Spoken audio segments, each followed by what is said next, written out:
देशर 79तम स्वाधीनता दिवस अवसर में गंजाम जिला बुगड़ूठारे आयोजित हो एक विशाल हर घर तिरंगा पदयात्रा और बाइक रैली। एक भव्य कार्यक्रम में मंत्री गोकुलानंद मल्लिक स्वयं सामिल होई जातीय पताका धरी शोभायात्रार नेतृत्व नहीं। बुगड़ा ब्लॉक छकरू आरंभ होइतिबा एही पदयात्रा सारा सहरर परिक्रमा करिबा परे बिरंची नारायण कल्याण मंडप ठारे पहुंची शेष होइतिला। मोर बुगुड़ा सहर बुगुड़ा ब्लॉक एक गौरवर दिन।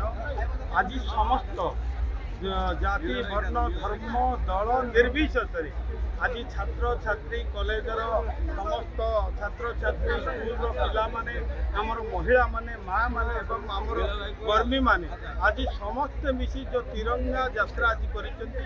जो तिरंगा केवल एक पताका नुहे जी कि आम शान तिरंगा मान तिरंगा जान तिरंगा आमर स्वाभिमान तिरंगा। एक देशात्मक शोभायात्रा कॉलेज छात्र छात्री अंगनवाड़ी कर्मी स्वयं सहायिका गोष्ठीर महिला सदस्य स्वच्छ साथी सीआरपी एमबीके स्थानीय बुद्धिजीवी एवं विपुल संख्यार बीजेपी कर्मी और साधारण जनता सामिल होते। हाथ में तिरंगा धरी हजार हजार जनता स्वतःपूर्ण अंशग्रहण समग्र बुगड़ा सहर में एक अपूर्व देशप्रेमर वातावरण सृष्टि करथिला। बुगड़ारू प्रतिभा स्वयं रिपोर्ट NTV।